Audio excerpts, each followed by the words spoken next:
Olá, seja bem-vinda, seja bem-vindo ao RNP em Rede, esse espaço de diálogo sobre educação, ciência, tecnologia e inovação. Eu sou Leone Gouveia e estou aqui com vocês para mais um episódio, mais um entrevistado aqui. Então, eu tenho o prazer e o privilégio de estar conversando com Cláudio Schalck, vice-presidente da empresa Gartner.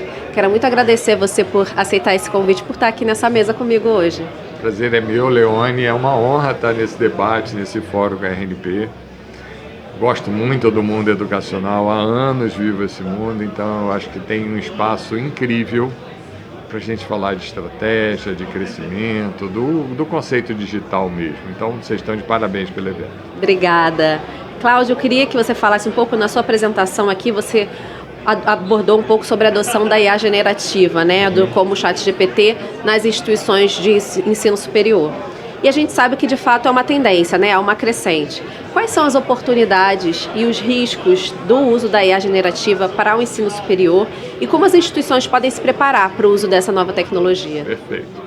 Estava conversando, tentando fazer um alerta para o pessoal da tecnologia principalmente, porque o mundo da IA generativa gera medo e sem um entendimento do valor desse instrumento fantástico. E as áreas de segurança da informação, geralmente, elas colocam o pé no freio evitando esse uso. A responsabilidade existe, precisa ter um conceito que o Gartner chama de AI-trism, que é toda a parte de gerar confiança, gestão da segurança, da informação, privacidade, ética. Está tudo nesse mundo e faz todo sentido, mas eu não tenho autonomia para botar no pé no freio sem saber para onde a instituição vai. Então, o primeiro ponto é que IA generativa não é uma questão de tecnologia, é uma questão de responsabilidade educacional, de gestão da instituição. Entender o que a IA generativa faz, o que ela pode facilitar o processo de aprendizado, ajudar a, por exemplo, a gente tem alguns cases que apoiam muito a pesquisadores, a doutores, fazendo doutorado, a criar novas moléculas, a criar novos fármacos. Então tem soluções fantásticas. Então não é meu papel na universidade botar o pé no freio. Meu papel é entender. E para entender eu preciso construir o norte. Um dos elementos fundamentais é para que eu vou usar a IA generativa nessa instituição, quais são os valores que ela pode me entregar, quais são os princípios que eu tenho que adotar, quais são os elementos de segurança, risco e ética que eu preciso cuidar, para aí depois sim constituir uma governança que vai cuidar com responsabilidade disso, até eu poder explorar ao máximo. Existe uma preocupação de como começar. E o que a gente recomenda é, vamos fazer um caso de uso. Uma área que tenha competência, uma área que se sensibilize por entregar em fazer parcerias com outras dentro da universidade, para explorar esse potencial. O uso indiscriminado da IA generativa pelos vários aplicativos que tem, ela não é um uso padrão, não é um uso profundo. Eu posso fazer mais profundo? Posso e devo. É o papel da universidade. Mas é o papel também de fazer o olhar crítico, o pensamento crítico do estudante, do professor também. A gente tem discutido muito que a centralidade está no processo de aprendizado. Não é nem no estudante, não é o protagonismo, não é o processo de aprendizado. Porque ele é muito amplo. A gente tem hoje atores que são a automação inteligente, que ajudam no processo de aprendizagem do estudante. Então, ele não está sozinho. Então, não posso botar centralidade nele, sim no aprendizado. E aí a inteligência vem para isso e a gente tem muitos casos fantásticos de constituição de pesquisas, de identificar onde o estudante tem debilidades ou dificuldades de aprendizado e ter instrumentos de inteligência artificial que ajudem naquele momento. A gente chama momento digital educacional, de aprendizado. Então você vai ter IA generativa ou outros, não existe só IA generativa, o mundo é enorme nisso, da inteligência artificial, que apoia o processo de aprendizado. Então, entender isso é uma mudança fundamental. Não encare como tecnologia, é muito mais do que tecnologia. Legal. Precisa também envolver outras áreas, né? Muitas vezes a gente acaba centrando muito na área de tecnologia, mas precisa com certeza envolver outras áreas. Principalmente a área pedagógica. Então, a formação dos percursos pedagógicos do estudante, as abordagens de aprendizado, todas elas estão mudando muito. E com isso eu não posso abrir mão desse entendimento. E eu tenho que entender que existem algumas fundações para que isso aconteça. Sim. Uma delas é dados, que as universidades em geral não fazem essa gestão adequada, madura de dados. Eu não tenho uma arquitetura de informação que cuide disso. Tem muita coisa fantástica que pode cruzar escolas, departamentos, o que for, depende da estrutura organizacional, que pode tirar um proveito enorme de aprendizagem, de pesquisa, de extensão, de gestão acadêmica. Várias coisas que a inteligência artificial aumenta a produtividade, diminui, agiliza as coisas, diminui tempo de construção, melhora tirando pessoas de frente de atendimento, por exemplo. Eu preciso de atendimento, excelência para o estudante, gerar menos atrito possível, sem ele precisar ir na instituição para resolver coisas. Eu posso fazer isso? Eu posso ter uma secretaria acadêmica totalmente orientada ao cuidado do estudante, ao acolhimento? Posso. Não tem nada que impeça. Então ela aplica em tudo, não é só em sala de aula, ela aplica na instituição como um todo. Maravilha. E nesse cenário cada vez mais digital, né, como é que você enxerga o futuro dos ambientes de ensino híbrido, né, que é uma tendência, e quais tecnologias são essenciais para o sucesso? É muito legal. De novo, a gente traz o conceito de experiência de aprendizagem, né? O Gartner tem um conceito que chama Total Experience. O que esse conceito ele traz? A gente precisa fazer sinergia entre os atores que geram uma experiência. E quem são os atores? O estudante. Então, eu tenho que conhecer o estudante não só pelas informações acadêmicas dele, mas as crenças, as dificuldades, as necessidades, as ansiedades. Hoje existe um conceito chamado trabalhabilidade. Ele é fundamental para que eu consiga colocar o estudante o mais rápido possível nesse ambiente. E tem percursos formativos que fazem, não mudem absolutamente nada a construção dentro da universidade, mas já posso colocá-lo com experiências dentro de empregos ou experiências de construção de competência, que está fora da universidade. Então, quem é esse estudante? E aí eu tenho vários estudantes, eu tenho várias personas. Quem são as personas? Esse é um lado.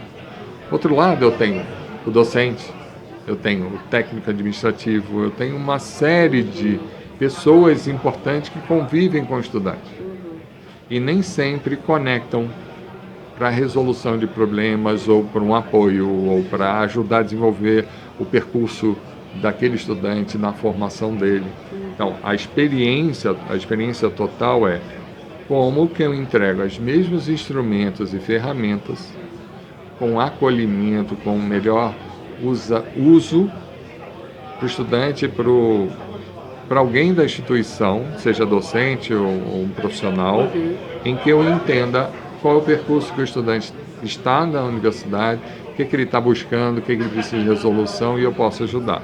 Exemplo, não é só para resolver problemas, não é só uma secretaria acadêmica. Como que eu entendo a vida social do estudante e eu, docente, em sala de aula, percebo que tem uma oportunidade para trazer para o estudante um estágio, ou trazer para o estudante um projeto de extensão, ou qualquer coisa, porque aquilo vai motivá-lo.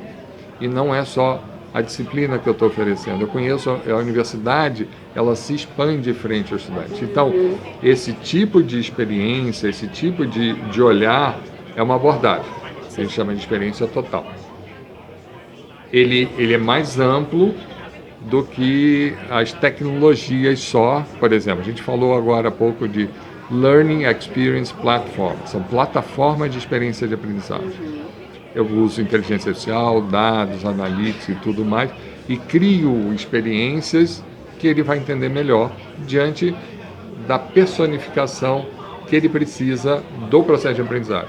A gente fala de diversidade cognitiva. Tem pessoas que entendem de forma muito distinta. E eu preciso entender isso e trazer essa experiência. Então, tecnologias para isso existem. Mas mais do que a tecnologia, eu preciso de uma ambiência. Porque eu quero uma formação integral.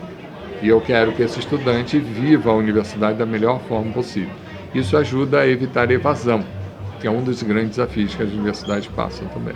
Maravilha. Pegando esse gancho aí da evasão, né, da crise de talentos que a gente tem, né, de evasão, como as universidades elas podem se preparar para, enfim, conseguirem capacitar melhor esses talentos e, quem sabe, colocá-los melhor nesse mercado cada vez mais carente, né, dessa mão de obra? Esse é um desafio de um repensar do papel da universidade. Eu estava mostrando agora cenários de como a inteligência artificial vai impactar a educação formal e informal, de forma mais disruptiva ou de forma mais sustentável. Então, eu tenho alguns cenários que são fantásticos. Então, do lado mais formal, as universidades clássicas, elas vão adotar a IA naturalmente, como processo orgânico. Vai dar certo? Vai, mas vão perder. Se não souberem fazer um conjunto de integrações que eu vou falar daqui a pouco. Existem as universidades que a gente chama de ponta, que querem ser excelência em, por exemplo, em pesquisa, por exemplo. Elas usam a inteligência artificial para ajudar a desenvolver, a construir coisas disruptivas, independente da área do conhecimento, seja na ciências da vida, seja ciências médicas, o que for. Existe e ele está ajudando muito para isso. Então você está formando pessoas com um diferencial enorme para uma competência que o Brasil não tem e precisa. Isso ajuda a escalar e acelerar. Ótimo. Existe espaço para todo mundo. Só que existem muitos desafios e pessoas precisam entrar no mercado muito rapidamente. Então tem a questão das microcertificações, a questão dos percursos formativos, a questão de instituições do mercado que ajudam a encurtar caminhos, oferecendo cursos. Então, essa jogada de rapidamente entrar no mercado, as universidades podem ajudar, fazendo parcerias, encurtando, inclusive, no seu processo formativo, caminhos em que ajude com que esses estudantes possam entrar no mercado rápido. Existe um outro jogo que não é desse, que são pessoas que não procuram universidade e não vão procurar. Eles precisam de curso muito rápido para conseguir um emprego, e conseguem. Existe cada dia mais plataformas em troca de experiências em que a pessoa cria uma habilidade. E essa habilidade não precisa de uma formação. Ela pode, pela experiência, entrar no jogo. E está conseguindo. Isso é espetacular, tem espaço para todo mundo. Mas existe uma coisa central para isso tudo, que é uma tendência que já está sendo bem adotada, é o do conceito lifelong learning. Ou seja, quem é esse estudante? A pergunta não é quem é o estudante, quem é a pessoa? E o que a pessoa precisa para a vida? E o que ela precisa de aprendizagem para a vida? Então, mesmo a universidade clássica, ela pode construir uma jornada de acolhimento, uma jornada de construção de novas carreiras, uma jornada de habilitação da pessoa para uma nova vida. Essa é uma tendência forte que, inclusive, as instituições estão colocando marketplace para isso. E isso é fantástico. Então, eu acho que os desafios estão aí. A gente tem que, ao invés de não chorar pelo que se perde, é repensar o que eu sou e aproveitar, porque as oportunidades são muito maiores do que tem. E entregando muito valor para todo mundo. Maravilha. Cláudio, eu queria agradecer a generosidade de compartilhar mais conhecimento com a gente aqui no Fórum RNP. Obrigada por aceitar o nosso convite de bater esse papo. Eu que agradeço. É um prazer enorme. Parabéns de novo pelo evento, pelo fórum, pelo debate. Tem muita gente interessante discutindo coisas aqui. Vocês estão de parabéns. Obrigada. Obrigada a você que ficou com a gente até agora, ouvindo e aprendendo junto comigo. Quero agradecer. Se você gostou do conteúdo, curte esse conteúdo aqui no nosso canal. Siga o nosso canal para receber notificações de novos episódios. A gente também está nas redes sociais, então pode seguir a gente lá nas redes sociais. Lá também a gente vai ter notificações. Muito obrigada. Encontro você no próximo episódio.